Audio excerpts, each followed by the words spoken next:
And this is something that's really been what I would argue a bipartisan push that's been going on for some time, starting with really the National Security Commission on Artificial Intelligence that was led by Eric Schmidt, the former Google CEO, who, even though he's a Democratic donor, has been very active in this space and sort of has the same view, propagated by more Republican-leaning big tech figures, that the U.S. needs to outcompete China in AI specifically. And some of the National Security Commission on AI comments and presentations they gave that have since been released through Freedom of Information Act requests essentially suggest that the roadmap to doing so is to impose lots of domestic surveillance and AI-powered surveillance technology on the American public as a way to sort of leapfrog China. AI is not just shaping tomorrow. It might be the reason we won't have one. Investigative journalist Whitney Webb blew minds on Tom Bilyeu's show, revealing a monstrous plan quietly unfolding behind closed doors. The National Security Commission on Artificial Intelligence, helmed by ex-Google chief Eric Schmidt, isn't about friendly robots or convenient apps. It's about forging a new world order. With corporate titans on both sides of the political aisle craving undisputed AI supremacy over China, civil liberties are being trampled beneath an all-seeing digital leviathan. Recent FOIA docs detail a staggering blueprint. Blanket American cities with cameras, sensors, and AI-driven data collection systems. Think it's just about national security? Wrong. The real goal is to control behavior, limit freedom, and crush dissent before it sparks. The more data they gather, the more they can predict and manipulate our every move. And it doesn't stop there. Once this unstoppable surveillance grid is built, the line between democracy and digital tyranny vanishes. Webb's message is clear. AI's supercharged invasion can't be taken lightly. If we don't confront the creeping techno-authoritarian beast now, we may end up as lab rats in our own country, prisoners of an intelligence so powerful we can't escape. Think about it. Let's watch clips from Whitney Webb's interview to gain more insight. Don't forget to like, subscribe, and enable notifications for additional in-depth content. Thanks for joining us again. Enjoy the video. Based on what we've seen so far, there's been a lot of courting of big tech executives and a lot of talk about making the U.S. the AI and crypto capital of the world, and how much of that is necessarily going to translate or trickle down to sort of refer to, Reaganite economic terms, to the everyday American public. It's really hard to know. But again, I just want to go back to someone like Eric Schmidt, for example, who, as I noted earlier, had sort of an outsized role in developing the AI policy of the military and intelligence community.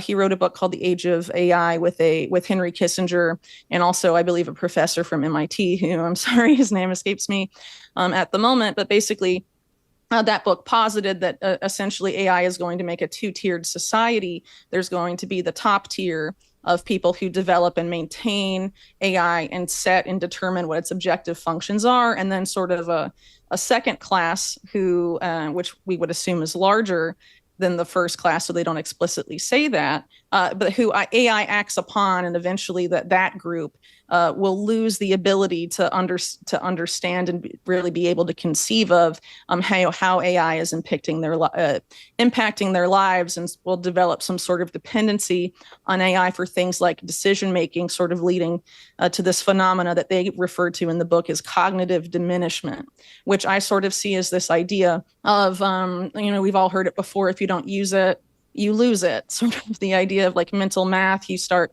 using a calculator or a phone calculator or something like that, and it becomes more difficult over time, and eventually very difficult to be able to do mental math in your head, when perhaps when you were in grade school, it was much easier to do that because you had to use that ability regularly. And so they essentially argue that by not making those decisions and outsourcing that to AI, this particular class will lose the ability to make those decisions over time. And when you also factor in that there's a lot of effort to sort of outsource creativity, art and music, to artificial intelligence, will that have an impact on people's ability to create? And what sort of impact will this have on society? And, these are things that I think sort of get left out of the public discussion. And I don't think they're really on someone like Trump's radar as a businessman. He's focused. Do you have the impulse to want to see AI slow down or stop? Well, I don't necessarily want to say that I'm like a Luddite and we and we should all go back to the Stone Age or things like this, but I think there needs to be like an actual public discussion on this, particularly on the fact that our out of control national security state in Silicon Valley have essentially been fusing over the past few decades, and what necessarily that means. Because a lot of people will say stuff, well, it's AI in the private sector, but when that private sector company has multi-million dollars conflicts of interest with the national security state, I think that should, be part of the discussion. Necessarily. And I think also there needs to be a way to sort of know whether some of these algorithms are hyped or whether what the company says their accuracy is, for example, is actually accurate before decisions are made to outsource major decision making, whether at the government level or the local level or really on any level, to an algorithm. So, as an example, during COVID-19, the governor of Rhode Island, Gina Raimondo, sort of gave a green light to this Israeli company called Diagnostic Robotics to use, the health data in the state to predict COVID-19 outbreaks before they could happen, right? And Gina Raimondo, by the way, became HIPAA laws? Well, I'm sure a lot of those were sort of suspended under the emergency justification of COVID-19, but I'm not exactly familiar with the legal or potential legal snafus of that at the time, or maybe they justified it by saying they sort of took anonymized the data. I don't really know. But the idea was to sort of use that data to identify local hotspots and predict outbreaks before they happen. And so obviously, if, the algorithm of this company predicts an outbreak, there would be sort of these localized lockdowns and people would lose their ability to engage in in-person commerce and freedom of movement, et cetera. So, consequences that are pretty significant to the people living there. And when I reported on at the time, as I recall, but it's been a few years, but I do know that the algorithm per the company was under 80% accurate. I think it was somewhere in the 70s. And so that's the company, right? So if it's not independently vetted, this is sort of, company PR at the end of the day, is that overinflated? It's quite possible, right? And so what if the accuracy of that isn't really in the 70s, it's in the 60s or near the 50s? It's no better than a coin toss. Right? Is it really worth putting that kind of power in the hand of an algorithm that isn't necessarily going to be more efficient and accurate, but all this hype that's been generated around AI as an industry suggests that has sort of created this public perception that AI is inherently smarter than human decision makers and more efficient and more cost effective. Whitney Webb pointed out concerns about the influence of AI on society, citing a book that claims AI would create an unfair society, with those who build and maintain AI having an advantage over those who do not. According to Webb, this could result in cognitive diminishment, in which individuals lose their capacity to make decisions and think critically due to their reliance on AI. Webb also emphasized the potential disadvantages of delegating decision-making to AI, such as the possibility of algorithms being overstated or incorrect. She emphasized the importance of having a public discussion regarding AI's implications and potential impact on society. Webb stated that the merging of the national security state and Silicon Valley has resulted in a powerful alliance that is driving the development of AI, despite significant conflicts of interest. She further added that there should be more transparency and responsibility in the development and deployment of AI systems. Let's watch more clips from the interview. As I referred to earlier with the National Security Commission on Artificial Intelligence and some of these FOIA documents that came out of there, there is the promotion of the idea that essentially the U.S. needs to do what China has done and replicate this civil military fusion model in order to win the AI arms race. And sort of the argument inherent in that is that in order to beat China, we must become China even more than China is. And a lot of the justifications, around China as an adversary are related to how China is not as protective of civil liberties as the United States at least postures itself as being, for example, and a major difference in the value system between China and the United States. And so if you're willing to adopt exactly that model, civil military fusion, in my opinion, is really not that different than fascism at the end of the day. It's the corporatist model, and I don't think it's necessarily what Americans want. And yeah, there is a trade-off, and I think people should consider it. But again, I'm not in the business of telling people what to think. But what happens if we go so far out of a desperation to win an AI arms race with China, for example, that we completely surrender the value system that supposedly makes us a freer, better society in the process? I think that is complicated. And I would also point to the fact that, transnational capital, a lot of that has enabled China's AI arms race. There is a lot of cross-pollination in these, Chinese government adjacent tech corporations and the United States. You can look at people like Larry Fink, for example, who definitely have a lot of ties to Chinese industry, for example, and people like Steve Schwartzman, quite similarly, very much tied there, who's, head of Blackstone. And they're both very close personal friends of Donald Trump. And also, of course, Fink has ties to the Democrats. But essentially, it's not really surprising to me that there's being a big push into AI infrastructure.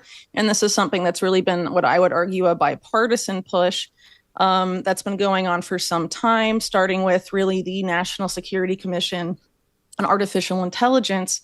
That was led by Eric Schmidt, the former Google CEO, who, even though he's a Democratic donor, has been very active in this space and sort of has the same view, propagated by more Republican-leaning big tech figures, that the U.S. needs to outcompete China in AI specifically. And some of the National Security Commission on AI comments and presentations they gave that have since been released through Freedom of Information Act requests essentially suggest that the roadmap to doing so is to impose lots of domestic surveillance and AI-powered surveillance technology on the American public as a way to sort of leapfrog China, because they argue that China has already done that and thus has a much larger user base and data set for all of these different AI technologies. And so in order to outdo them, we must drastically increase our user base of these AI technologies, which includes things they say like, surveillance, as I mentioned earlier, facial recognition, expanding that, expanding e-commerce, reducing in-person shopping, and really, other in-person activities, including healthcare, in-person doctor visits, moving to telemedicine as much as possible. And this was really a big focus of that commission, which was the meeting of the national security state and the big tech industry in the years prior to COVID-19. And a lot of that push into the digital realm was a consequence of a lot of COVID-19 era policies that's helped sort of feed that ambition. But I think with this goal to have an increased investment in AI infrastructure, we're likely to see that develop. And it's not really surprising that you have Larry Ellison of Oracle involved. He's recently had comments about the need for things like digital ID in the United States, which would be sort of a core foundational aspect of this type of wide-reaching AI system, and also said that, basically, I'm paraphrasing here, of course, but invasive AI surveillance systems on citizens will help them be on their best behavior, which is a rather Orwellian thing to say, and sort of very much feeds into the idea of the panopticon, where if someone is always being watched, the panopticon, is used in the context of surveillance a lot, but it was originally a model for a prison. Where prisoners are always being, or under the impression they're always being watched, but they can't directly see the people watching them, and that this sort of induces obedience to be on their best behavior at all times. And I, personally view that as kind of a very big and not necessarily positive trade-off between liberty and at least perceived security. And I think people would do well to sort of interrogate some of the consequences of handing such a big AI infrastructure project to companies that are run by individuals with those views in particular. Basically, the idea was to sort of have a somewhat circular prison with the cells on the border, and there's a long, sort of obelisk-esque tower in the middle where the guards are, and the windows are either tinted or constructed in such a way that the prisoners can't see the guards watching them, but the impression is created that they are always under watch so as to induce obedience because they could be being looked at all the time, but they don't really know. Okay, So as so far as I'm aware, panopticon that's is the origin of the term. Okay, it's a stand-in for eternal surveillance. Yeah, but as I said originally, it was a prison thing, but since then it's sort of been adapted to sort of refer to the same idea when applied to mass surveillance in the digital era. According to Whitney Webb, the United States is being pushed to embrace a civil-military fusion paradigm similar to China's in order to win the AI weapons race. This strategy, she explained, will integrate the military and civilian sectors, resulting in enhanced surveillance and data collecting. According to Webb, the National Security Commission on Artificial Intelligence has recommended that the U.S. impose domestic surveillance and AI-powered surveillance equipment on its citizenry in order to compete with China. This, she claimed, would result in a major deterioration of civil liberties. The Commission's suggestions include growing e-commerce, decreasing in-person shopping, and increasing the use of telemedicine. According to Webb, this approach would essentially create a surveillance state, where citizens are constantly monitored and their behavior is controlled. Webb referenced the panopticon, a prison design where inmates are under constant surveillance, as an analogy for the kind of society that could emerge from these developments. Whitney Webb noted that some of the key players pushing this agenda, including Larry Ellison, have expressed support for the implementation of digital IDs and invasive AI surveillance systems, saying that such systems would help citizens be on their best behavior. She argued that the panopticon was intended to instill compliance in convicts, which is the same purpose as proponents of AI-powered surveillance. She additionally observed that the push for increasing investment in AI infrastructure is being pushed by a nonpartisan effort, with important people from both parties advocating the notion that the United States must outcompete China in AI. She stated that this attempt is being spearheaded by individuals such as Eric Schmidt, the former CEO of Google, who has been a strong supporter of the civil-military fusion concept. What are your thoughts on the potential risks and consequences of relying heavily on artificial intelligence in our society? Let us know your thoughts in the comments below. Share this video and hit the like button. Thanks for watching, and don't forget to like and subscribe.